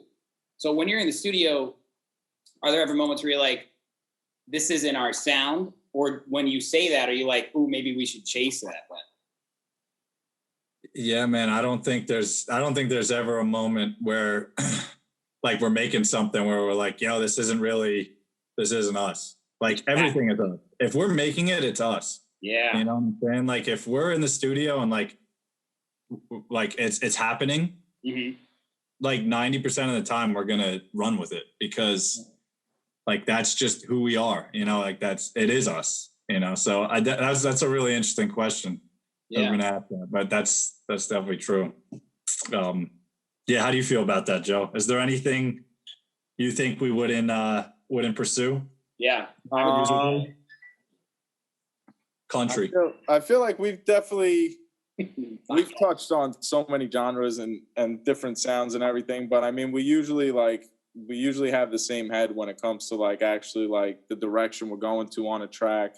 Right. And then when it comes to like just the vocals and everything, we truly do bounce off each other. And like I said, we're just kind of like those same wavelengths and we just love that same sound and grittiness and just mixing up that, dubstep, trap, house all together. So, I mean, we have, like we mentioned earlier, like straight up trap, big trap songs and everything like that. So even though we haven't released them yet, still never would stop us from releasing them or anything like that. So we're definitely open-minded when it comes to the music.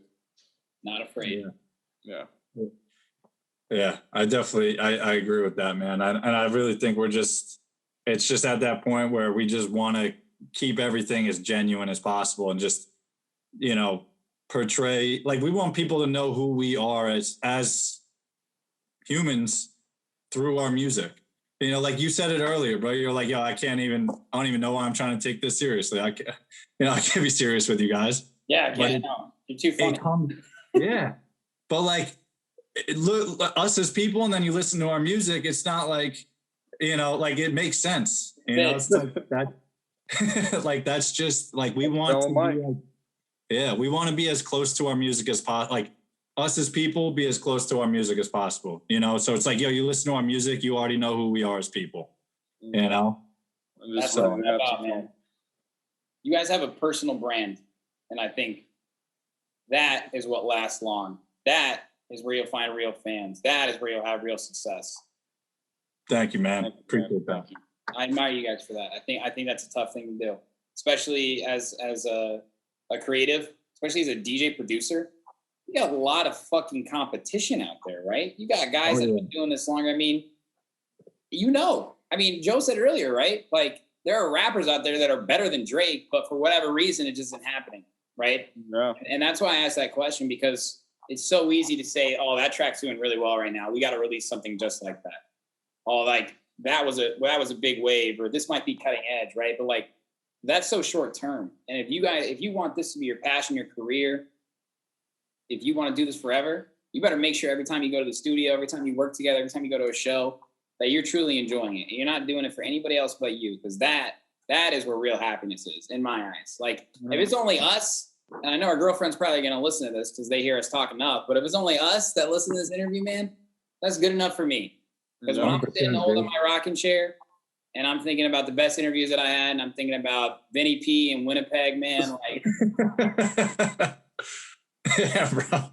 I'm going to laugh and fall out of my fucking rocking chair, and that's going to be the last thing I do. You know what I'm saying, though? No, absolutely. Oh, man. Yeah, dude. 100%. Just simplicity, guys. So I want to ask you about, I know 2020 didn't have any shows for you. You guys have played some sick fucking shows. Miami Music Week parties, Echo Stage. You already mentioned Volak. You guys supported Omnom, Black V-Neck, so many other people. And I did do my digging. Did you guys do this individually? You supported Nicky Romero and the Chainsmokers. So you did have a big open format phase, didn't you? No, absolutely. That goes back to like AC playing the pool at Harrah's and yeah, man. So Kim Kardashian was definitely she was one of the guests for one of the Memorial Day weekends I played. But yeah, like literally, we were both doing parties at this level and may have been like even on some of the same tickets, but just crossing paths, not even realizing it. It's crazy. That's definitely where it all started. And it is interesting too, because like we look at guys as the Chainsmokers and they're superstars, and we compare ourselves to them once in a while. We're like, yo, we're just like the funny versions of the Chainsmokers. They sing their own lyrics, but they're just a little bit more serious. Yeah. You're the Jersey versions. They're New York, you're Jersey. Yeah, that's all. Right there, you just nailed it. I like you guys more than the Chainsmokers, though. Okay. Oh man, hell yeah! Thank you. I could die happy now. It's so cool because you guys started DJing before you're producing, right? Yeah. I did as well, and you get this funny bug in your system where like you get to a point where there are a lot of DJs who DJ first, they stay DJs forever because it's a business in and of itself, right? And music production is a business in and of itself. The music industry, there's a difference between the music industry and the entertainment industry. And over the past decade or so, they've morphed. But the fact of the matter is, like, so many of us do this for the shows. And it's just tough right now. But again, I want to acknowledge you guys for like, you've had a lot of success. You should be, you might be when the fucking, the lights go down and you're chomping at the bit, like, when is the next fucking show? But still, you stay positive, you stay motivated, and it's just really cool. To have a lot of success with shows like that, guys, like, keep going. You will get bigger and better every day. I'm telling you, my motto on this shit is there is a coach. We're all in the off season, and you guys are fucking working your ass off at 2-a-days in the summer in the fucking blistering heat in the south side of New Jersey, man. Cape May or some shit. All the way down there. You motherfuckers are sprinting on the beach. And some coach is watching you guys and it's like, Rich DietZ is fucking been putting out music. And when we come back, they're going to need to sell tickets. So fuck all the old clout. Fuck all the old relationships. I got to book guys that have been making a name for themselves. And you guys have been doing that. So I'm not a coach, but that's the mindset that I have. And if I was one, I would book the shit out of you. My man, dude, everything we do is a sports reference too, by the way. We like that reference you just brought up, like we've said that to each other before. You got to. Yeah.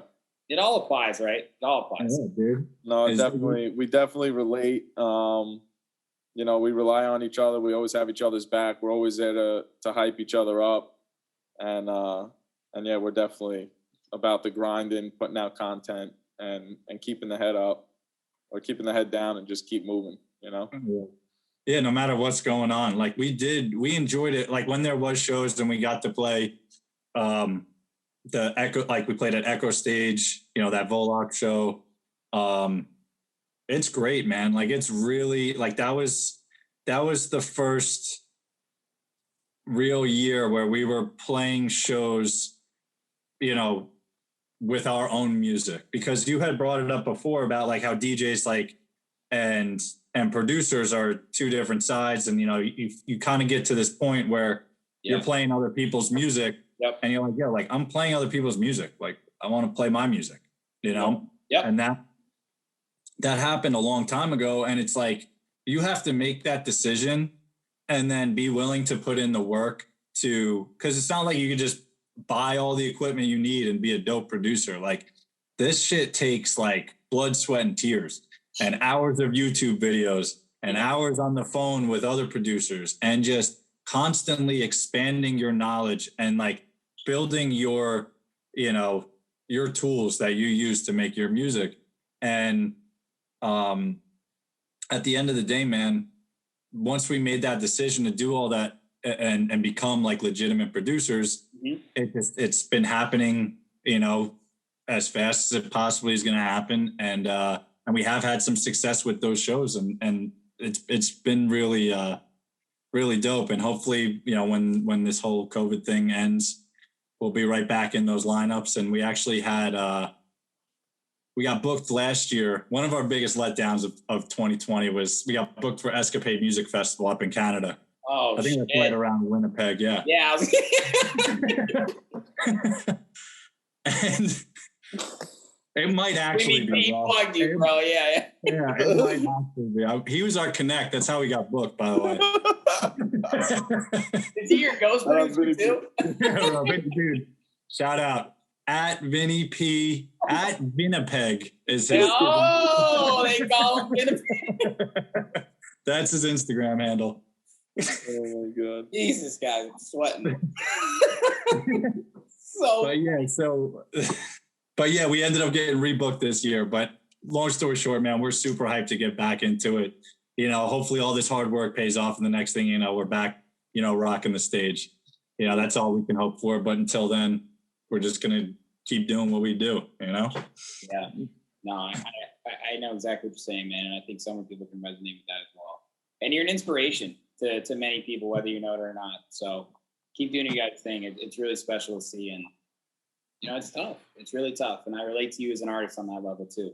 Someone who's had some shows, some big shows. And I'm just like, the wind got knocked out of our sails so hard, but we keep going based on the love, man. So we got out our oars and we kept going. Can we go to sports reference? I want fire tonight with these shit. Yeah, bro. Crushing it. Crushing it. Dude, shout out Vinny P, man. He's inspired me to be a podcast. Just rowing that boat, baby. Yo, wait till we come out to Chicago and play a show. We're gonna be on the mic. Be like, yo, Vinny P in the building? Where you at? Guys, we're flying him out, dude. Yo, he's coming. And man, I'm telling you, when Chicago comes back, man, I am so excited because I was booking a lot of shows here and shit. And one of my goals with the podcast is to like host festival stages and do like, it's, you know, Sherman the Booth, like selects, right? Like people that have been on the podcast before. And dude, you guys would be first call, man, for sure. Dude, count us in. Let's go. That's awesome. I got you. On that note, though, you know, we were mentioning like there are a lot of people that are still trying to get into the game. And as you can imagine, it's kind of intimidating, right? Knowing that, I mean, if you want to DJ and produce, you got to try and get some shows. What would be your advice to people that are trying to get into the game right now? Content. Yeah. Content? Don't be scared to release music. Like, you know, you're only going to get to a certain point. As far as like, just don't try to be too perfect. Because then you're just going to build up a bunch of skeleton tracks that never make it out there. So just, you know what I mean? Make a track, keep it genuine. When it's time to release it, and move on to the next one. Is that a jab at Mike? Low-key jab at Mike? A little bit. Yeah, no, I hear that. I hear that daily. But yeah, just keep pushing, keep grinding. I mean, literally, you got to put in the hours. You know what I mean? And you just got to stay focused, stay motivated. And this relationship's so beautiful because literally, like, if one of us is ever down or anything, like, or any type of mood or not feeling it, like, it just takes one conversation with us to just hype each other right back up to where we are doing Ric Flair woos. You know what I mean? Let's go. Just getting hyped, just woo, you know? So, yeah, you just got to keep grinding, put out the content, stay motivated. Yeah, man. And everybody goes through it, man. No matter what level you're at, like, it's not easy. But if you really love it, you know, just do it to have fun and not to be cool. You know, like that shit comes. You know, like a lot of people. I mean, I really don't know, but you know, I could see a lot of people maybe trying to get into the business because, like, it's in fact like it's a cool business. Like you know. It seems like you would be the cool guy to be the DJ, but at the end of the day, man, like if you really love it and, you know, you have fun doing it, then just put your head down and put in the work and see what happens. I mean, for me personally, like one of the biggest benefits that like I tell myself every day that I think, you know, maybe if someone heard this, it might help them is, when you're doing this thing and you're looking at all the competition that's out there and the amount of DJs, it's good. It's good to pay attention to that. And it's good to acknowledge the amount of competition there is, because in reality, you have to work harder than the next guy and work smarter than the next guy in order to really stand out. And yeah, like we're not super serious guys and we joke around, but like we work our asses off.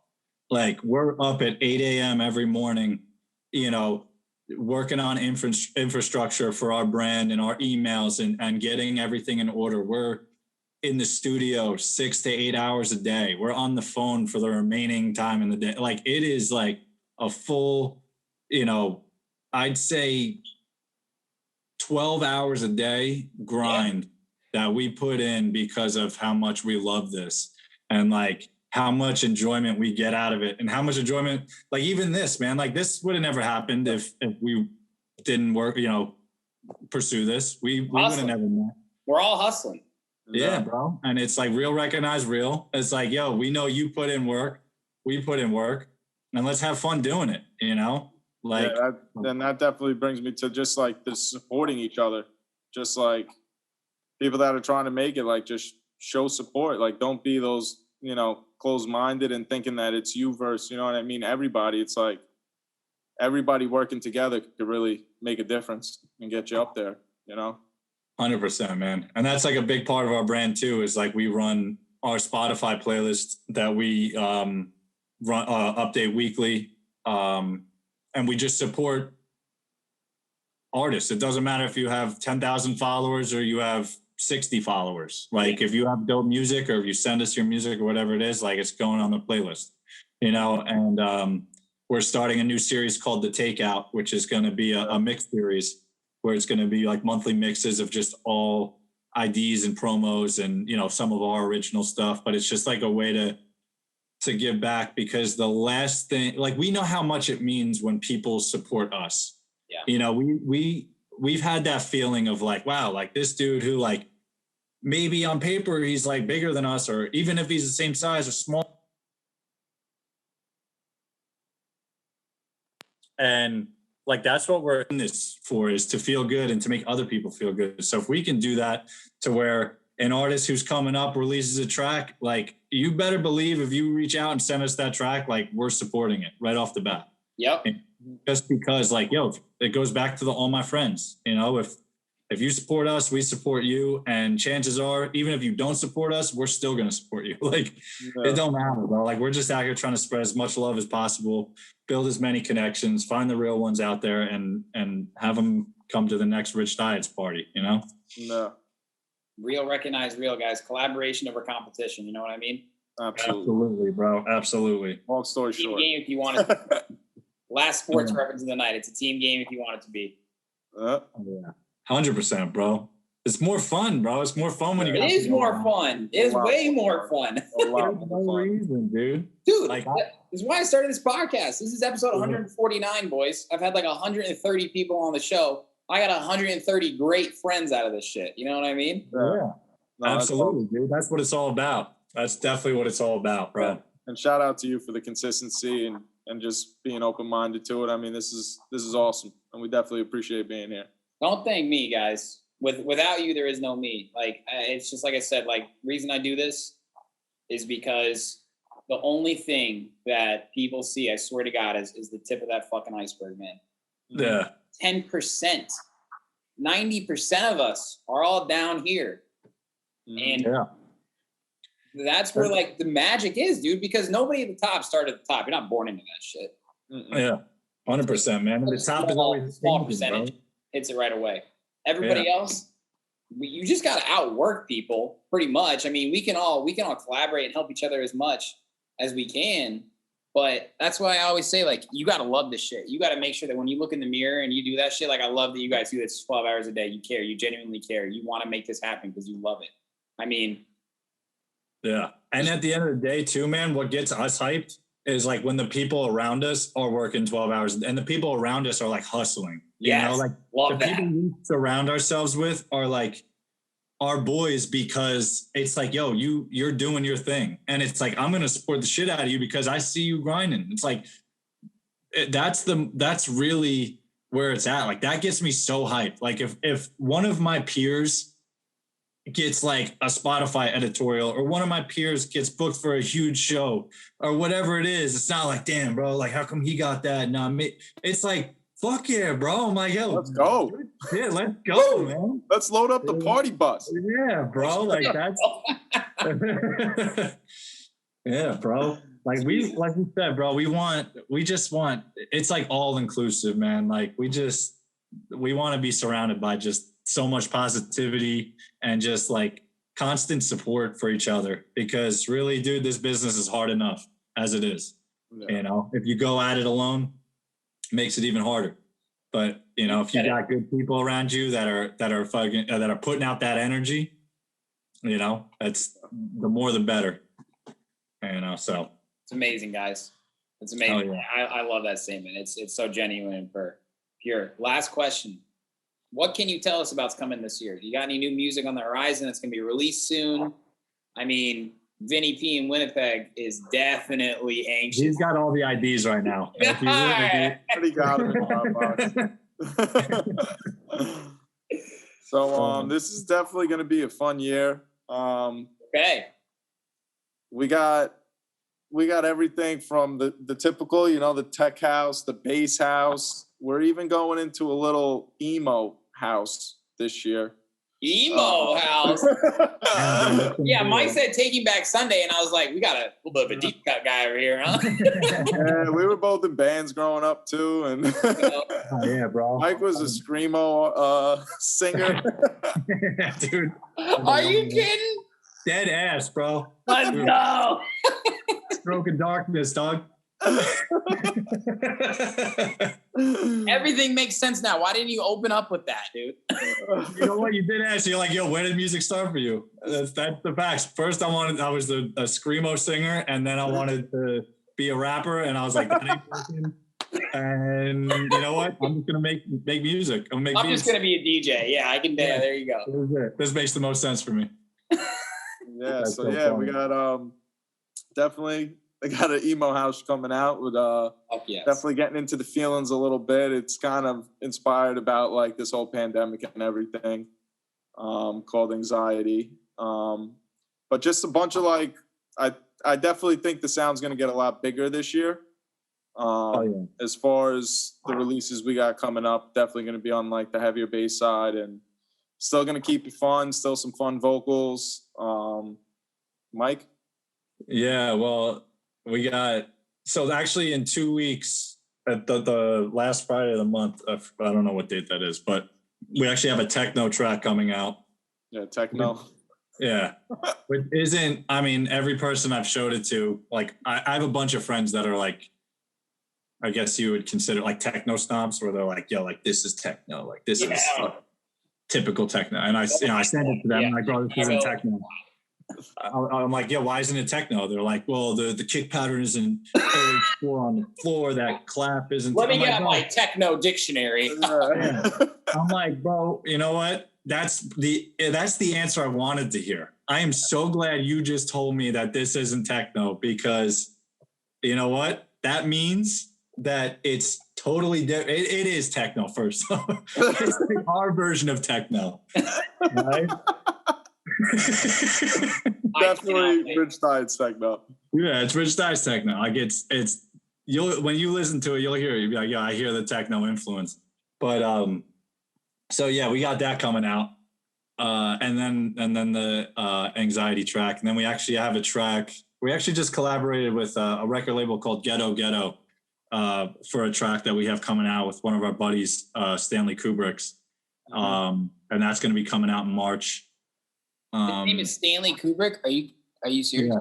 That's so sick. Yeah. He's a dope. He's one of our longtime friends. Like we've been producing music together, not really together, but like side by side for a while. Right. And he's one of those people. He's always been on the bus, and dude works his ass off. And it's like, let's go, man. Let's take this ride together. And it's a perfect collab. It made a lot of sense. And that's some super fun tech house. Vocals are completely original. That's actually a really fun track. We recorded those vocals over quarantine, and we ended up actually finishing up with him. But and then like Joe said, we got some real heavy shit coming out. Super excited about, like really dialed in on the sound design. Spent a lot of time just tweaking, mixing, mastering, getting our sound really polished. Because you can hear it, man. If you go like way back, like to where we first started to like where we are now, it's like you can kind of hear like the progression, and it should be like that. Yeah. It should always be like, and first thing I do too, when I discover a new artist that I dig, I go to their SoundCloud and I scroll and wait for it to load, scroll, wait for it to load, scroll, get all the way to the bottom and see 8 years ago. I'm like, all right, let's see what you were doing 8 years ago. Boom. Okay, that makes sense. And then I like listening from beginning to now, and like see that progression and feel it, because like me as an artist and Joe as an artist, it's like, yo, we live it too, bro. Like, like it's definitely important to do that. Jaws did that. Jaws keeps all his shit on his SoundCloud. You mentioned him earlier. That's someone who I'll bring up. He showcases the story of his career. Absolutely, man. One of his dopest tracks, in my opinion, is like Ratchet, Zed's Dead remix. Mm-hmm. That track goes fucking hard, man. And like it tells the story of like where he was at that point and where he sometimes comes back to. And I think that's why you guys have a really special discography that you're building, because there's going to be some crazy motherfucker out there. Vinny P's little brother, probably, bro. Yeah. Mickey D. Mickey D. Vinny P and Mickey D, bro. Out there slamming it. I'm gonna dream about Winnipeg tonight, man. Old night in Winnipeg. Oh my god, that's great. I love it. So funny, dude. This was such a blast. Yeah, man, for real.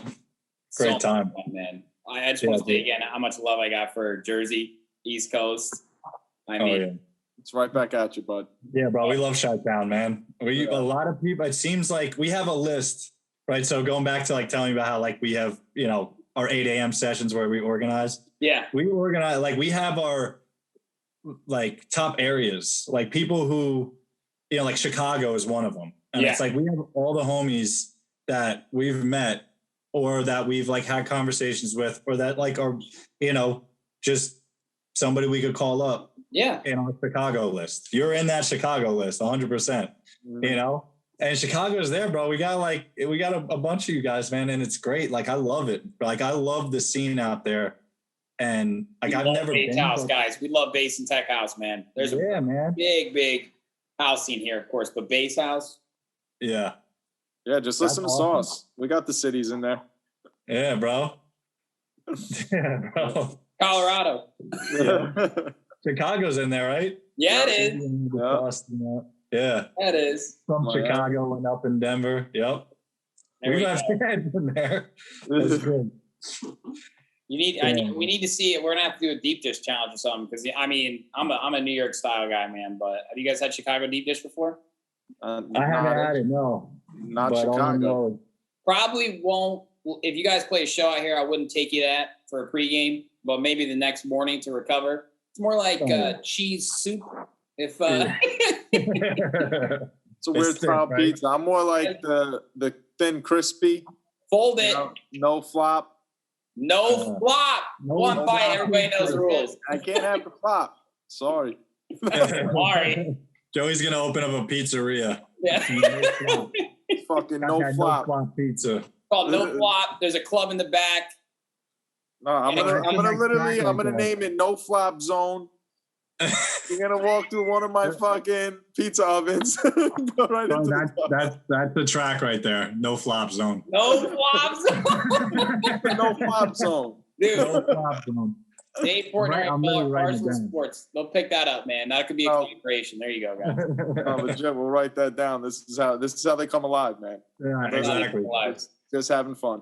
This has been such a pleasure, though, guys. I want to thank you again. Rich DietZ, man. You guys are on the fucking come up. Bubbles about the pop, no doubt in my mind. Keep it going, keep inspiring, and thank you again for making some time, man. I really appreciate it, guys. No, yeah, much love, really appreciate you, man. Much love. Guys, have a good night, Mike. I hope. I don't know. I was trying to make a joke about Florida being warm, but it's really tough when it's so cold here. You know what I mean? Yeah, bro. I hope it rains. I hope it rains. I hope it rains. Your baby's ruined tomorrow. Yeah. No, we love the rain too because that's just an excuse to stay inside and keep working on the music. Yeah. It doesn't matter if it's a blizzard outside or a hurricane or if it's 90 degrees and sunny. I'm still right here. It doesn't make a difference. Sometimes I wake up and I wear a sweatshirt because the AC's on. Yeah. That sounds miserable. Oh my God, Mike, shut up. Mike, shut up. I just met you, but shut up. Relax, bro. You know the AC's on. It's tough down here. The heat's on right now, and I'm wearing. Yeah, dude. Yeah, the heat is on. You don't know what it's like, bro. Yeah, Mike's got a fan on, dude. I haven't turned a fan on in a long time. I don't even know what a fan is, dude. I don't even have a fan. You see that fan? Definitely not on. Yeah, no. God. It's got a nice low breeze going. You know, it just really evens it out down here. Yeah, take care of yourself. Go ahead. Take care of yourself. Yeah. But for real, guys. Oh, yeah, for real. This was definitely awesome. Hats off, guys.